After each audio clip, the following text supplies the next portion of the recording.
Ang lulutuin natin ay tortang talong na may giniling. Yan, maglagay tayo ng mantika dahil mainit na yung ating kawali.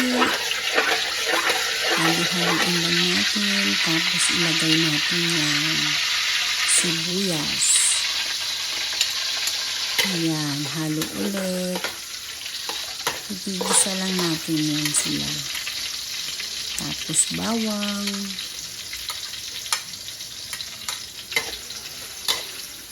Ayan. Mamaya na natin ilagay yung bell pepper. Haluin lang. Pag nag-golden brown na, lagay ko na yung giniling. Halo ulit. Halo-haloin lang. Saka natin timplahan ng asin. Ayan. Tapos paminta. Yan, masarap pag maraming paminta mga bay. Tapos yung ating pampalasang magic sarap. Tapos haluin lang.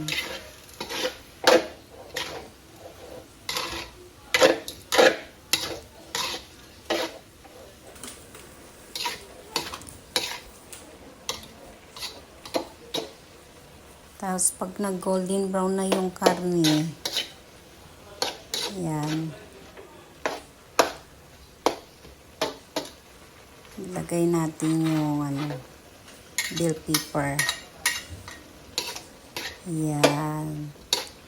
Masarap kasi ang tortang giniling pag merong paminta, yung bell pepper na nilagay natin. Tapos next natin yung patatas. Yan, marami ring patatas.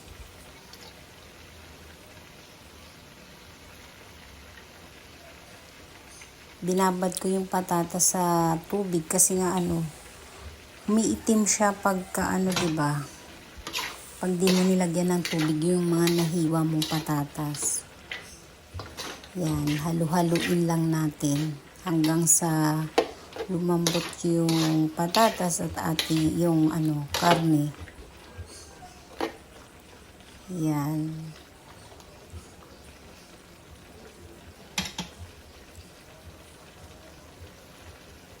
Ilagyan ko ulit ng paminta kasi parang nakukulangan pa ako, tsaka konting asin.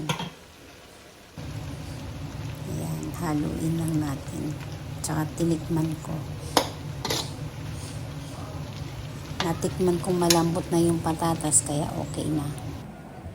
Yan, naka-ready na yung ating inihaw na binalatang talong. Mas masarap ang tortang talong pagka inihaw mo siya tapos binalatan. Malasang malasa. Yan, lagyan natin ng giniling. Yung niluto natin giniling na may patatas tsaka bell pepper. Yan, ganun din sa kabila. Bali sa isang kawali, isasalang ko yung dalawang talong. Lagyan ko rin yan ng giniling.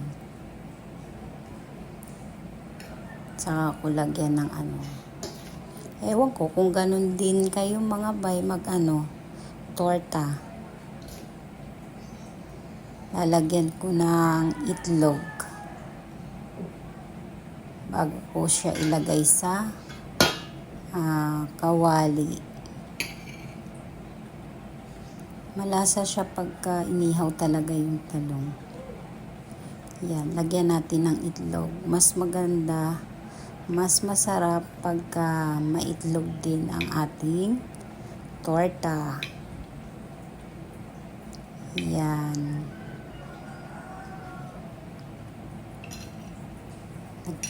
Nagpakulo na rin ako ng mantika. Yan. Lalagyan ko na rin ng mantika yung kawali dahil mainit na din. Saka natin ilagay yung niready nating torta. Yan. Yung kasya lang kasi sa kawali is dalawa.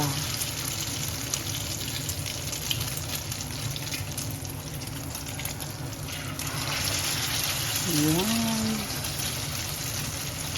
Paborito talaga namin itong tortang talong, matrabaho lang. Kaya marami ako. Pag gumawa ako niyan, kami, dalawa-dalawa para hanggang bukas. Kaya isang gawaan lang kasi matrabaho siya. Dagdagan ko pa ng itlog. Gusto kasi ng mga anak ko maitlog. Tsaka binabaliktad ko yan.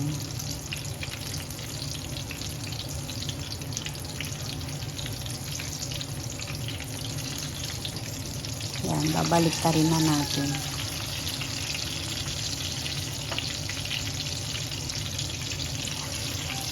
Yan.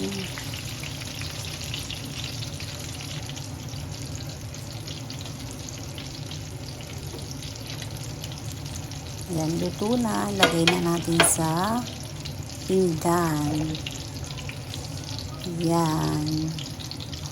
Patitin lang natin kasi may mantika. Wow, ang ganda na. Yan, luto na sila. Tapos yung next na naman, ganun ulit ang gagawin ko. Yan, di ba? Ang ganda. Thank you for watching, guys. Hit like, comment, and subscribe.